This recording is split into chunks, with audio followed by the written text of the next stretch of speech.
Hey y'all, it's me, Ashley. I have been struggling with trying to figure out what to talk to you about this month, which is another reason why this month's blog post is a little late.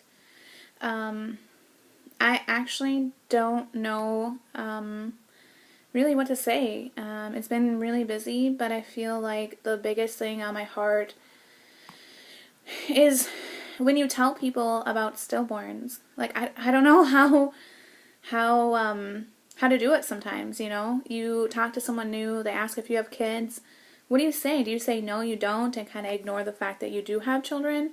Or do you say yes, but you have 3 stillborns and they don't either A, understand what that means, or they do and they give you like this super sad look, like, oh, sorry, and then like they don't want to talk to you again. Like, I don't know what to say sometimes to that. If you guys definitely have better ideas on what has helped when you talk to different people or new people about it, I'm all open for that. But it's a struggle. It's a struggle to understand how to best serve your children, even though they're not here, and at the same time being able to tell people, like, you don't want to hide them, but you also don't want to get the pity looks, and you don't want to then have people stop talking to you. I know that all around the country in the U.S. there is remembrance walks going on, and I really suggest and implore you to try to find one in your area. I'm going to one next weekend, and it's just going to be great. It's going to be a really good time. I think that it's easy for us to sometimes forget that remembrance walks aren't just for us. They're for our friends, our family, our loved ones who want to remember our children too, or other people's children. And sometimes, even though it's a new area, a new portion to go to, new people, it's kind of also good to know that you're not alone. You have all these other people who have lost some sort of child, whether it's through miscarriage or stillbirth or SIDS or any other thing. Like, they are there because they also want to remember their children. I know during those times, sometimes it can just be tough. It can be tough to want to go. It can be tough on the day of. It can be totally fine, and whatever you're feeling about it is fine. There's no right or wrong way. Some days I am totally okay, and other days I'm just a big puddle of mess. But it's okay. It's okay to feel whatever it is. But I definitely implore you, wherever you are in the U.S. or outside the U.S., if there's a remembrance walk, definitely try to go to one. Or just set one up yourself, maybe. I don't know how they do that, but you can even just do that too. It's good to be around people who feel the same way.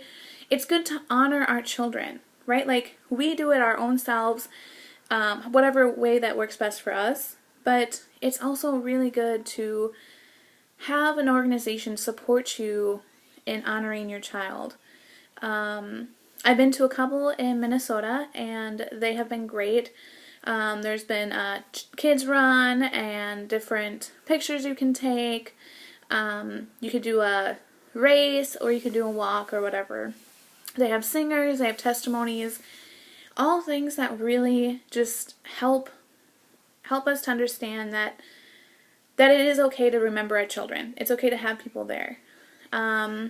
This is my first time going to the one in Texas. It's here in Addison next weekend, so if you want to join, let me know. The one in Minnesota is with an organization called Star Legacy. This one in Texas is with an organization called Now I Lay Me Down to Sleep. And Now I Lay Me Down to Sleep is an organization that helps take photos of your children or child that you've lost. And they're super great. I unfortunately didn't know about them till after all my children had passed. So I wasn't able to take advantage of their beautiful photos that they take. They take family photos and just professional photos that you would get if your child was alive. You can still get them with Now I Lay Me Down to Sleep.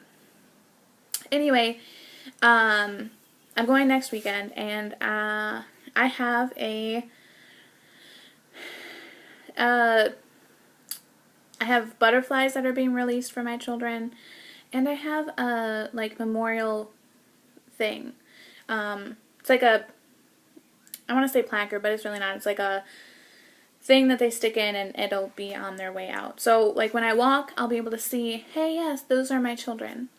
Their names, and their beautiful faces. And it's going to be, that's the first time I've done that before. And so pray for me on that, because I've never had that experience where I've seen my child's name in a walk, or seen their pictures, or had other people see their pictures. It makes me really anxious sometimes to show people pictures of my children. Not because I don't love them and think they're beautiful, but I just don't like the reaction from other people. I don't like, if their reaction was fine, I'd be better, but sometimes people's reaction are super mean. And so I don't usually show pictures of them, because I don't want to see their faces. I don't want to see this, like, face. I'm sure you can relate.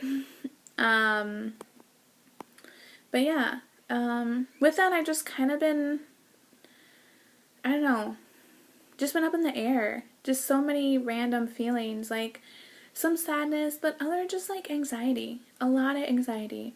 And I think a lot of it has to do with the fact that I'm going to see their niche in a few weeks.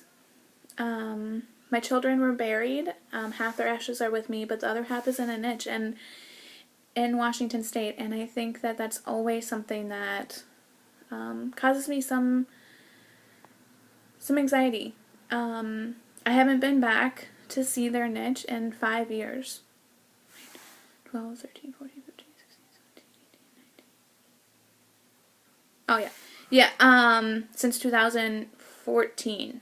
So it's been almost 5 years that I've been back. And a lot of things has changed. But a lot of things haven't. And it makes me nervous sometimes to go there. Because I can see my child's stuff every day, right? I have it, their memory books and their boxes and their stuff. But I feel like sometimes going directly to their grave can just bring some emotions. It can just bring emotions that you aren't expecting. And because I haven't been back in so long, I don't know if I'm prepared. This will also be the first time since I've been back that, actually I think the first time ever, but maybe not. But definitely, I'm going to the niche by myself. No one is coming with me, and I kind of feel like I need that. If someone happens to come, I'm not going to ask. They can totally show up. I'm not going to push them away.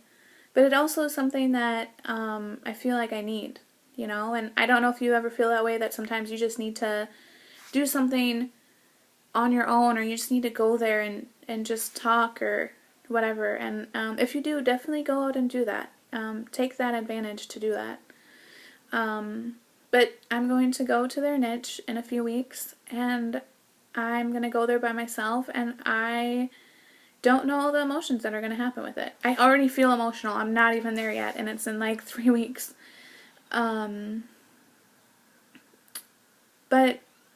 I know that I have to accept those emotions, right? Like, I have to understand what's going on and understand how I feel and be okay with that.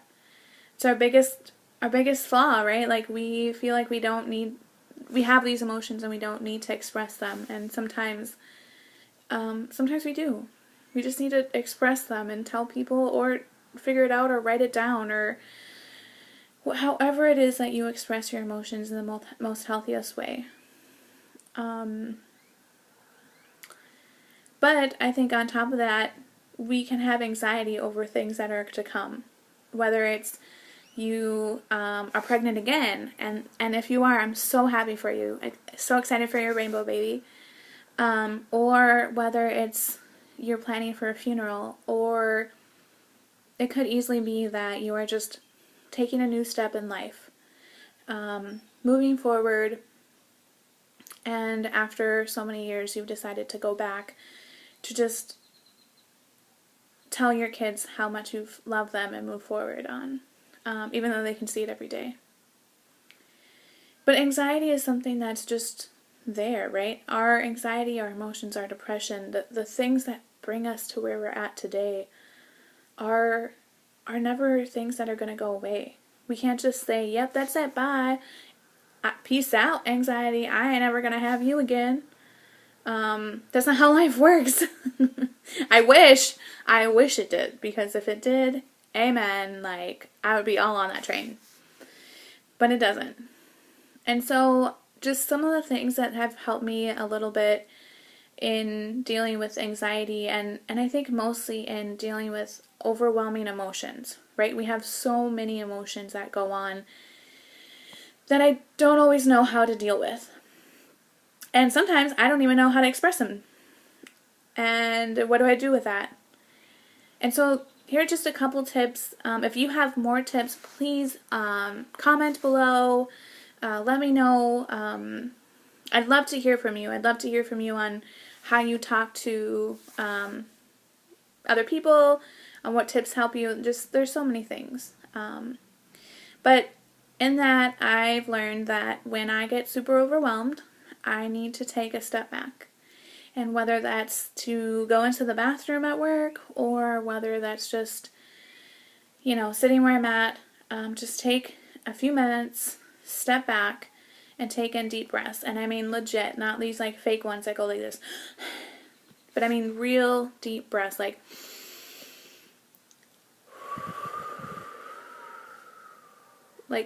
big ones that go in, so in, and then just release everything when they come out. And I have to do about 5. Some people have to do 3, some people have to do more. But I think it's important. Important when you are super anxious or so many emotions that you just take a step back from what you're doing, which it is okay to do, and just take some deep breaths. It will clear your mind.